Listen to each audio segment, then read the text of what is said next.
Welcome to the Future of Work, a Trending in Education series. This is Mike Palmer.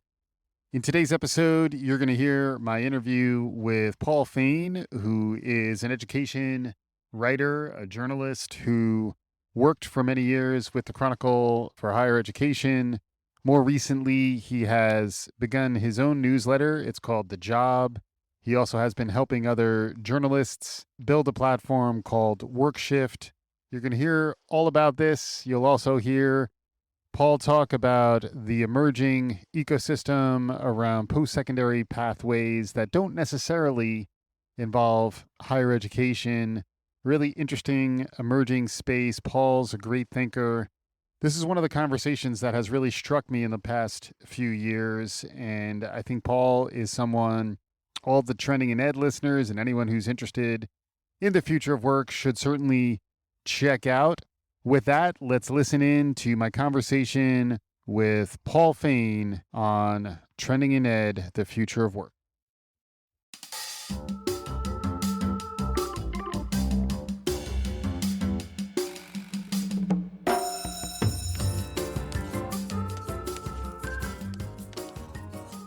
Welcome to Trending in Education. Mike Palmer here. Excited today to be joined by a journalist, someone who is running a newsletter that I've been ramping up on. It's great. It's called The Job. The journalist is Paul Fain. Paul is joining us today. We're going to talk about what's happening in the world of education as it relates to getting a good job and all the disruption and transformation that's happening in that space. Paul, welcome to Trending in Education. Thanks, Mike. Good to be here. Good to see you. Yeah, it's fantastic to have you. You have an interesting background. I was doing a lot of reading as prep because you've done a lot of writing over your career. For those of you who might want to track Paul down, it's Paul Fain, Paulfain. He's at Paul Fain on Twitter. The newsletter is The Job, and now WorkShift is also coming out. They're all through Open Campus. And if you want to find those articles, they'll all be on the show page. It might help you read along with us. Yep. Yeah, if you do have your hands and your eyes free. If you're driving, please just continue to listen. Can you catch us up on who you are and how you got to this point in your professional life? Yeah, I started covering higher ed 17 years ago, or maybe 18 at the Chronicle of Higher Education, covering kind of the business and management side of things. And then I went over to Inside Higher Ed and spent 10 years there, mostly writing about lower income students. Eventually, I became an editor and covered policy, emerging models of education, and then, of course, the pandemic. And then from that point, you've recently ventured out into something new, something different, something I can certainly empathize with. A lot of people are thinking differently about their careers, something you even are writing about. But can you catch us up on the most recent chapter in terms of your professional life?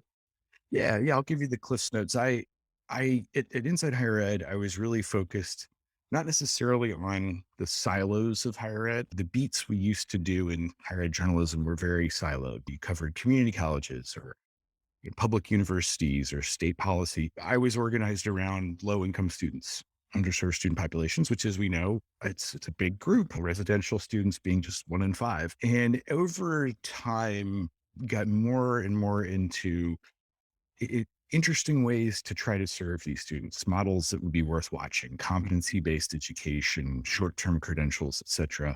And if you're doing that, you're increasingly interested in the value they have in the job market. I covered the gainful employment fights with the for-profit sector, that concept of an accountability, a regulation. But really, more than anything, as you know, the reform movement in higher ed during most of my time there was around completion. Yep. We're getting more students access to higher education over the decades. We got to get more of them through. And it's hard to believe this now, but when I first started, you would get community college presidents who would visit and say, it's not really our job. These are adults. We don't know why they come to college. Look to your left, look to your right, all that stuff we remember. You don't hear that anymore. Higher ed definitely, I think, has accepted, maybe not as well as it could at times, but its responsibility to help folks get to graduation. I think the connections with the workforce have some similar threads there. Yeah. Higher ed doesn't control the economy, but I think it's increasingly tough to say what happens to students after they leave us isn't our responsibility, particularly, frankly, as more data emerged about the problem, Right. particularly as you disaggregate it by race and gender. This led to you now putting out your own shingle to a certain extent, where rather than being an editor within, inside higher ed, you're now captain of your content ship. Where are you headed? Yeah, I mean, at Inside Higher Ed, we all felt that we could do more coverage around connections with work. It's tough to do, though. As we still live in a very siloed environment. I don't know that much about K-12 education, and obviously, the interaction between higher ed and K-12 is very important. I think as a society, we tolerated these gaps more between K-12 and college and jobs than we should, now that we've seen how bad some of those gaps are and the pandemic making those more clear. So, Yeah. I decided when I left IHE, still love those guys, wrote a report for them last year, that it would be worth trying to cover that space in between. And Yeah. I'm obviously a higher ed journalist, so that's my focus, but really trying to get a better sense of what employers want, need, what they're doing versus what they're saying. And then, of course, some of the intermediaries who can help bridge that gap. But writing about it, I'm pretty agnostic about higher ed. There are times where I write about job training providers that work with employers where there is no college credit involved, Right. which we wouldn't have done at IHE. And it's a tricky world, though, because you're in between so many things. Right. And that's tricky from an audience standpoint, but also from just covering the issues. I'm frankly still learning how to work with some of these big companies that have just such different giant PR operations and needs. So the newsletter is affiliated with Open Campus. You can find it on their website. It's called The Job. And then interest was high, which is good because there's a lot going on in these beats, as we'll discuss. So we added a new publication called Work Shift, a weekly publication. So I could tap some local reporting, both through the Open Campus network and with some veteran freelancers and editors, to add some human and regional reporting, which I think we really need. I think Yeah. I'm in the Beltway, but ideally, I think these issues are so complex and so different in different parts of the country that you really need some understanding of what's happening locally. Yeah, that makes sense. Can you give us a sense of the state of play? What's the space that you're typically reporting on? The idea really is to show where there are emerging pathways, primarily for underserved student populations, lower income, Black, Latino women, folks who tend to struggle in the job market. Where are there some pathways to well paying jobs that are worth watching Right. and that Right. aren't the typical? And to be blunt, a lot of what I've written about in the past, we're talking small numbers, a lot of effort to open up work and learn experiences for students who might be able to get a job on the back end. And it's, a few dozen students here and there. Yeah. And I worry about that. What's a scalable solution? That said, I'm seeing more bigger, ambitious efforts. And Right. typically that's being driven by big companies, particularly in tech, to some extent, manufacturing, healthcare as well, who are desperate to hire and retain talent and to diversify their workforces. And I think to the extent that things really do seem to be changing, and I'm an iterative change person, things aren't going to, the college degree is not going to go away, nor Right. should it. Right. And I think the changes are going to be a few percentage points here and there. But when you're talking about a country as big as this, a few percentage points is a lot. And Right. I have not seen change like this in my career. Right. Right. And we're going to get to a big company, a big tech company with warehouses and also arguably healthcare if Jeff Bezos gets his way. But you had an interesting article just out. The newsletter that just came out was talking about what Amazon's doing around its AWS program, which we talked about here when it first came out. But you've done some really interesting reporting and assimilation. There's great resources there for folks who want to go deeper. We'll talk about that in a second. Before we get to that, I wanted to make sure folks had a sense of some of the players that were in this space. So, in a previous newsletter, you were talking about a handful of the companies that were emerging with models that would help with those pathways. Three that jumped out at me were forage, ripen, and podium. Can you maybe give us a sense of what those models look like? To back into the answer quickly there, I think the models that seem to work best involve a wide range of stakeholders. No surprise there. And frankly, something we haven't done that well in this country. There's not a lot of coordination across sectors as much as there should be, despite us talking about it for decades. Mm. But Bill Pink, the president of Grand Rapids Community College, wrote a piece for us where he described this as the quad. You've got K-12, you've got higher ed, community colleges, obviously, in particular, if you're talking about workforce and regional publics as well. And then you have these nonprofits, community organizations, workforce boards, also vendors that can extend career services and work experience, and of course, employers. And so you're asking about that third amorphous intermediary space, which is a really interesting one. And one I think the readers of my newsletter really need help on. There's which ones should we be paying attention to? Mhm. Ripen is out of Canada, really fascinating, basically short work experience platform that makes it easy for faculty members to take the lead to incorporate it into a curriculum so that students also get college credit experience for their work experience.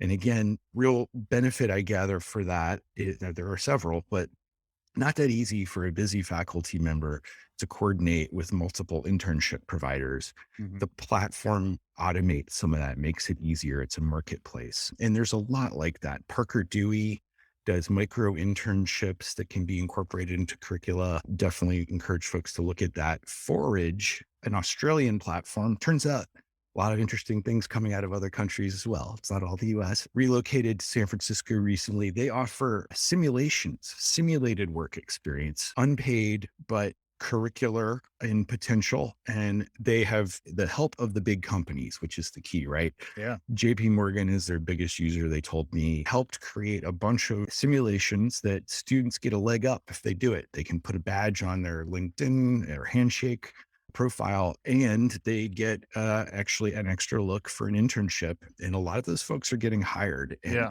the numbers, I couldn't believe. Forage was telling me a couple million students did this last year, Yeah. and they're one of several. So the hunger is there. And again, it's I think driven a lot by the employers saying, hey, we need help. We're not getting the students we need. We can't identify the ones that have the skills. And I think a lot of this breaks down into our kind of stupid way in this country of talking about everything in a binary. Is this the degree or is this work? Like Right. most of the best ones do a little bit of both. The challenge there, though, is who are the students who get these experiences? We don't want to replicate privilege in these emerging models, too. Right. Just on that point, another data point that you were sharing, and I think there's a clearinghouse report recently on what college majors are being selected, how the pandemic has impacted that. And there was really interesting reporting on the correlation between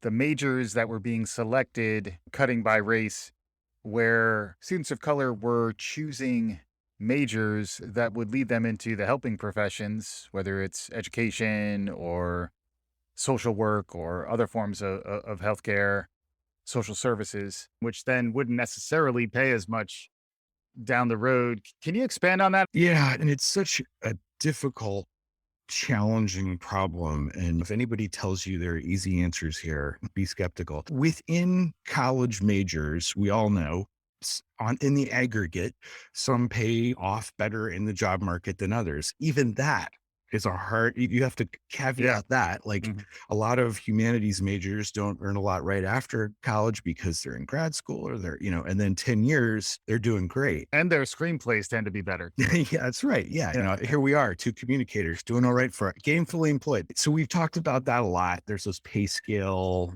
studies about majors. Frankly, one of our biggest problems in this country is we just don't have good data, and it's getting better, which is Mm. part of what's driving this. Within majors, within institution types and regions, you also see variation, and that's often by race and gender. So, one of the most upsetting examples we've seen lately was that the UT system, University of Texas, has great workforce data. So easy to study them more than any other. Within certain majors, you actually see a variation on how much folks earn. Latino women graduates tend to earn less over time, even within professions. And you also see degree holders, Latino men, after 10 years are earning less than white high school only. So it's very messy. Yeah. But I think the idea being if you have a better understanding of what pays off, then you can, like the UT system just told us this week, they're going to start adding micro credentials Mhm. to some of these majors. So let's say you're a psychology major. If you have a data science badge or micro credential, you're technology adjacent in so many jobs. Just that little bit Mhm. can give you a leg up. And there's actually data showing you earn more Mhm. with some of that. But yeah, I think we don't want to, as we move to a more kind of data informed workforce informed higher ed system, we don't want to eliminate social workers Right. or some of the people Abs Yeah. who are some of these lower paying jobs are so valuable. And as you say, they tend to attract more women and more people of color. And that's a societal problem that higher ed is part of Right. and has to be part of the solution. Yeah. It's interesting. If we could, we would just pay social workers and teachers more and reinforce the good behavior, the good motivation that comes behind getting into the helping professions. But yeah, that's why honestly I was grappling a little bit with your newsletters. I think in a good way. Like I was trying to assimilate a lot of information, and it was very clear that a lot of hard work was going into pulling this stuff together. That you mentioned before, filling gaps or bridging in spaces that are in between. As a society, we tend to focus on the clearer spaces that we understand and that we've been reporting on for years. Another dimension of this is the enterprise itself and how much they are relying on higher education and other more formal post-secondary education pathways versus saying, we're Amazon, we're big enough to be able to develop this ourselves. And then there are other opportunities and business models aside from just the retention benefit of building in our AWS Academy into our longer term strategy. This is hot off the virtual presses, Paul. This week's newsletter, you just reported on Amazon and what Amazon's been doing and how that's playing out. Can you catch us up a little bit on the AWS Academy and then what your more recent newsletter was about? Yeah, good question. And I think gets at a lot of what we talked about. AWS is an enormous subsidiary of an even more enormous company, Amazon. I remember 5 years ago, I did a background call with folks from AWS, and I actually had to cut it short because every question led to just an enormous tangent of, so how many community college partners do you have? Like several hundred. And we have college partners in 50 countries or whatever. It's like trying to interview the federal government. And I actually think that's a challenge in understanding what some of these players are doing. They're so big, like LinkedIn, like good luck understanding what LinkedIn is doing right now. It's like Brad Smith did a piece about it, a blog entry, and it was like a couple thousand words. So it's not just me. You can't summarize things quickly. So AWS, as most people know, is basically the biggest player in cloud, which is the infrastructure of the internet. And something insane. I had to double check this. Like 90+% of IT professionals hold one of the AWS certifications. Yeah. So there is value in the workforce beyond working for AWS. This is a whole, cloud computing Yeah. world. And generally, there are quite a few jobs that are high-end computer science jobs going to Carnegie Mellon grads. That's a different world. Yeah. It's just folks who understand things. I tried to get a granular example so I could understand this. If you're working at all with personal records, say in healthcare, it's in the cloud, it has to be secure. So you need cloud folks who know how to protect that. So there's elements of cybersecurity, lots of things like that. Yeah. And AWS will tell you this is not just altruism. There aren't enough folks who have the basic skills for them to hire and for their customers, more importantly, their supply chain. So they have reached into post-secondary training themselves for free to offer this training to educators, to colleges, to college students, so they can earn these certifications at a discount with free training. And their goal is to train 29 million people worldwide for free so that more folks will have those certifications, those skills to work in the industry broadly. Yeah. Yeah. And it makes sense in that. they're big enough that they can do it. And you could see this learning become a flywheel for Amazon. You want the world to adopt your system. And if the humans who are powering your workforce are pot committed to Amazon by virtue of having an AWS certification, it perpetuates the prevalence of that model. So it's good strategy if you're trying to continue to dominate the world, but it's also beneficial to the workforce. And then it's also interesting in that in this case, higher ed plays less of a role, but in many other cases, Amazon being as big as it is, Amazon is also partnering with universities and supplying its workforce with access to higher education as a benefit. Can you talk a bit about that trend as well, where increasingly organizations are baking in relationships with higher education into their benefits package? Absolutely. And you raise a good point, by the way, on the proprietary aspect here. I believe Amazon's more than 30% of cloud Yeah. worldwide, and Google's something over 10. But yeah, and they obviously do want their systems to be used and understood. But I do think also, I'm convinced Yeah. that they struggle with hiring across their customer chain as well. Then to develop folks in their warehouse. Another big part of the Amazon story that we were talking about when it first came out was what's the pathway if you're in the warehouse for a while? And then even if you're actually going to wind up leaving, outskilling is another trend. Like if Amazon is, if you won't be able to be employed in the warehouse for the entirety of your career, you're either going to need to be promoted within the organization or you're going to exit. And if you could exit with the tech credential that will give you better long-term economic outcomes, in some ways they're in the similar boat to where higher ed is, where when these employees leave, can they have something of value down the road? Yeah, it's interesting how the challenges in certain ways are parallel for higher ed and for the big employers. So, to be clear, AWS, you've got credentials and certifications that they subsidize through traditional higher ed, community colleges, Miami-Dade, et cetera, other 4 years, and through non-college training programs, primarily, I believe, through their new Restart program, Mhm. where they partner up with groups like Year Up and others. Amazon Central, the biggie, they, like many big companies that have retail and tech components, Walmart, Target, et cetera, are struggling to hire and retain workers to sweeten the deal on both ends as a hiring benefit and as a retention benefit, are offering tuition, free college, let's call it free college tuition. And Amazon is new to this, and they're going to announce their university and college partners at some point to work with them on that program. But my understanding is this is aimed at 750,000 of their frontline workers, right? Mhm. A lot of those folks they want to keep, they want to identify as promotion material, and the extra training and the college degree, college credentials can help there. If they leave, the outskilling, I believe the company is sincere in that it understands it has a responsibility, as it and many others automate lots of jobs. Yeah. But those folks need some skills that are transferable. A college degree is one thing. You're providing like the Starbucks, Arizona State model Right. of a degree completion program. How many people can take advantage of that? Not as many as we thought. We could talk about that for a couple hours.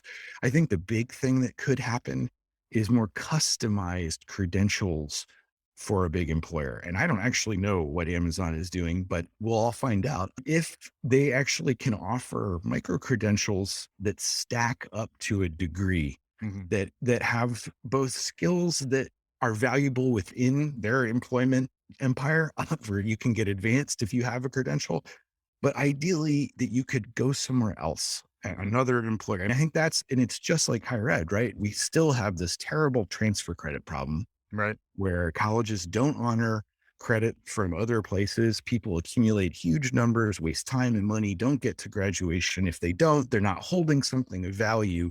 I think as employers get more in this game, it's going to be important, as Shaylin Giotishi told me from New America, that they give you something transferable and portable as well. Yeah. And it'll be interesting to watch the marketplace evolve around the design of those skills and how transferable they could be. Related to that is this idea of the blockchain and Web3. I was going to mention VR when you were talking about simulations earlier, because there is this new wave of activity generally under the umbrella of Web3. It's getting a lot of marketing buzz. The Consumer Electronics Show just happened. It's very buzzy. It's very much the future is coming. Are you ready for these new economy skills that are emerging?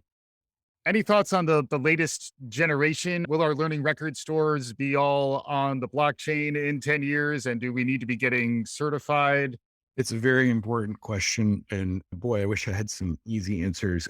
I told you early on, I was covering competency based education. I guess early on in this iteration, I think goes back decades. But the big challenge there is moving away from the traditional blocks, units of learning, that the 3 credit for a course, actually breaking it into individual skills and competencies. Hasn't really happened at scale. Western Governors University, one of the 2 largest in the country, would disagree. It's competency based, but beyond them, there's not a ton. There's a lot, but it hasn't replaced the credit hour. We as a country haven't figured out what to do with that question. It's a similar question for breaking discrete skills that you learn on the job, the Tower of Babel, right?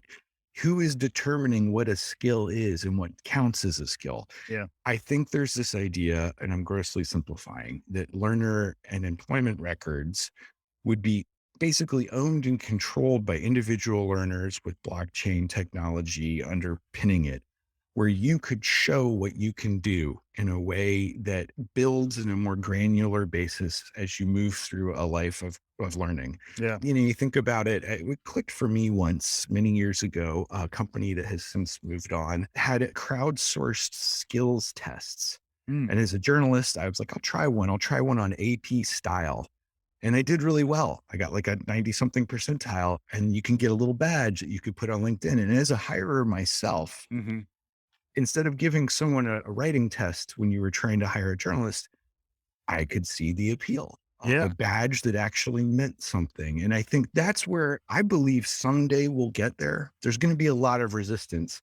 And I don't know how long it'll take and who will own the market, whether that's a coalition, whether it's government overseen. I don't think most people want that. Right. But right now it's pretty messy. There's a lot happening though. And then the skills are emerging so fast. I remember Bill Taylor said, "Are you learning as fast as the world is changing?" That was a quote that has stuck with me for many years now. Even the emerging competencies, whether it's AWS or cybersecurity now, they're only as far ahead as they can be because they can't keep up with the change themselves. If you look at the way blockchain is transforming the way people think about technology and the way we're thinking about virtual reality, artificial intelligence, there is a new wave of technology that is coming through, which will bring with it the automation that you're talking about. How quickly can the different components of this ecosystem respond to these massive disruptions in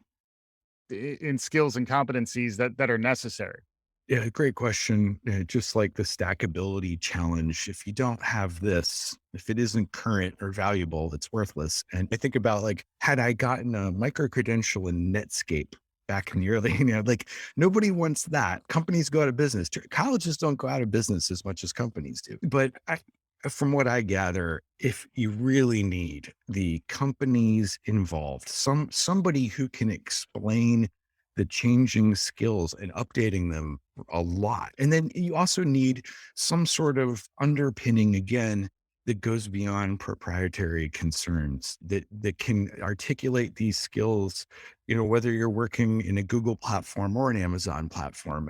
And again, while I think it's early days, there are a lot of smart people working on this. The Open Skills Network, American Council on Education, there's a lot of things happening. And, this idea of Ryan Craig, one of your Yeah. previous guests calls Yeah. the kind of competency marketplace, where employers, students, colleges, everybody can come together in a LinkedIn-like environment where you can see what skills are needed for a job and Mhm. how to get there. I Yeah. think that's what everybody's chasing. Yeah. And a lot of interesting companies and entrepreneurs and folks who are excited about the future of education and understand the the transformation that's been happening due to the pandemic. I've heard it referred to as liquefying the status quo, where things that were rigid and immovable suddenly had a little bit of give. I like that thinking because it also makes me wonder whether we're going to solidify again and be stuck in a more new normal, or if you have different understandings of how the future may play out.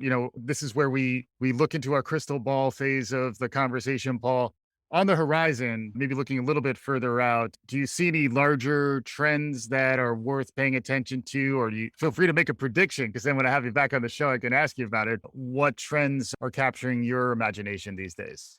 Yeah, generally avoid predictions in my past, but given all the change happening right now, I do think journalists can add a little bit in terms of at least identifying what to watch. And this is something we haven't really talked at all about is the enrollment collapse of Yeah. higher ed writ large. It's bad. It's really bad. It's getting attention now, but I feel like it didn't get as much as it should. And you're talking about 15% of community college students, thereabouts, vanishing during the pandemic. And in fact, it's another place where the level of detail that you went into here was just looking at the average without, Southern New Hampshire and Western governors, the numbers shift in really fundamental ways. So there is some good due diligence around data and good quantitative sensibility that goes into the reporting here.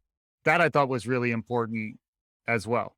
I appreciate that. Yeah, no, there's no easy answers. Each sector, you can't generalize about higher education. You can do it. Everybody does. Is a college degree worth it or not? It's a dumb question. Which degree, where, how, for who? But on the whole, higher ed has a very big enrollment problem and it was already facing a demographic cliff. So it's going to be bumpy. And then I think that you combine that with this great resignation, the numbers are unbelievable. This is a labor market that nobody has seen before. And some of it's exciting, depending on your perspective. You've got Yeah. they're not coming back. Wages are going up. And there's this really interesting power dynamics, but this clearly overlaps these two challenges. And then, you can't understate this or overstate it, excuse me, the racial reckoning that has occurred the last couple of years, the new data showing just how bad the deck is stacked against lower income folks and people of color Mhm. and the companies, as we've talked about, increasing desperation in lots of industries, to me, I think has accelerated the timeline for change. That's the smart money out there, right? If Yeah. you were looking 10 years out to do more hybrid education as a college, you're already doing it. And it's 2 or 3 years. And I think we're going to see, I don't know how big it's going to get. Some people say this will be a bigger change for education and work than anything since the GI Bill and the post-war time. It's probably about that, Right. honestly. Right now it's unclear where it's going to be, but I think particularly for folks who are sub-degree already, that's where the action's going to be. Certificates, 2-year degrees, and non-traditional provider credentials, Yeah. often from employers. Yeah, and to your point, the labor market is such that the opportunity cost of entering into college full time at the expense of taking that pretty good job, maybe on a management track in a service industry, which is taking off. The need is definitely going to be there for humans. There are realistic decisions that need to be made by individuals. And then a lot of the historical data argues that if you don't get into that higher education pipeline straight out of college, the likelihood of reaching that completion, getting that degree, and getting all the benefits of it drop off significantly. Any perspective on that? The type of calculus in this kind of labor economy? Absolutely. Yeah. That's the big problem with stackability that once people get a job, they're already busy. It's hard to come back to higher ed. Frankly, the questions of credentialism, requiring credentials that are a barrier to the middle class for lower income folks, that's a huge one.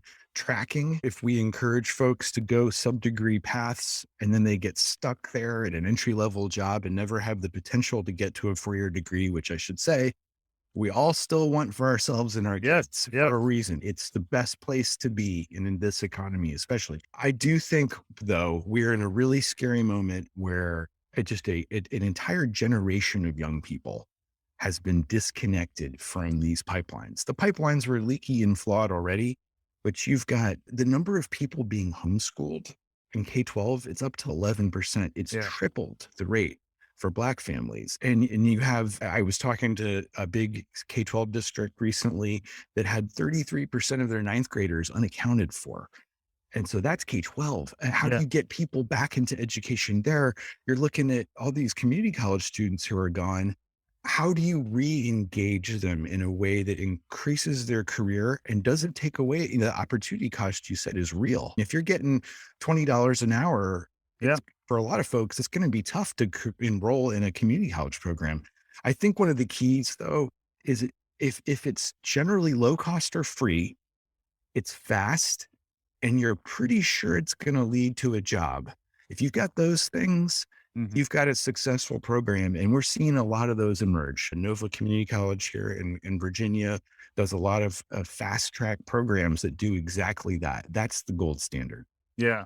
Two other topics or ideas that have come out here that we haven't spent time on. Feel free to pick up on either of them.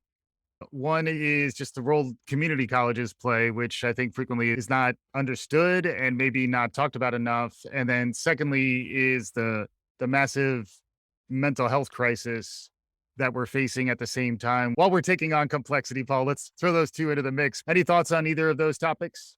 Definitely. Yeah. Community colleges, we've said, have been hit hard in their enrollments. Their students have struggled the most in higher education in the last couple of years. Yet they're everywhere. As somebody said, you can't forget that. There's a community college everywhere. And these are community anchors. They're more important than you can really even estimate. I'm from Dayton, Ohio. Sinclair Community College is such a crucial part of that city. Who knows what would have happened to Dayton, Ohio in the collapse of manufacturing without Sinclair? So we need these institutions. We need them to be strong. We need businesses and frankly, states to encourage and incentivize the programs that work. They're under-resourced. And to pivot to your second question about mental health, who among us has not had some hard times the last couple of years? I'm a privileged person. I have one kid and we had no school yesterday. It's just so hard. Yeah. I cannot imagine what it is like for lower income parents, and I think there is a solution here.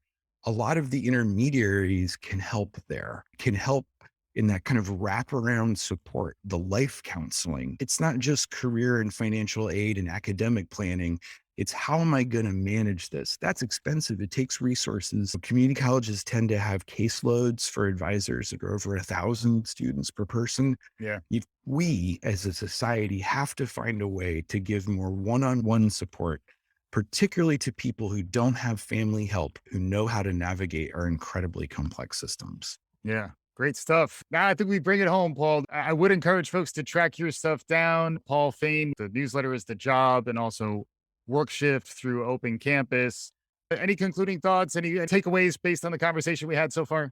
Yeah, at the end of last year, after writing all those newsletters and talking to all these smart people, I had a couple weeks off and I thought about what I heard, like what the common themes were. And one that kind of shoots across all of it is everybody benefits if they are able to get some help on career exploration. And I mean that in the biggest sense. Like, what do you want out of life? Mm. Where do you want to live? What are you good at? What do you like doing? And you have to start early. Mm. And for, again, privileged folks, they get a lot of help with that as they move along. We need to start in middle school, if not before, with more of that, more of treating people like people and really trying to help them think through what options are out there. As a country, we do not provide good information to people about their options. People are smart. There's a reason why they're not enrolling in college. They're not taking jobs right now. And I think if we start there in helping people figure out what they want, and that takes resources, we'll make some movement on these very tough challenges. Fantastic stuff. Paul Fain, thank you so much for joining us on today's episode. Thank you, Mike. I enjoyed it. Good questions. Awesome. And for our listeners, hopefully you enjoyed what you were hearing. If you did, write us a review, subscribe. We'll be back again soon. This is Trending in Education.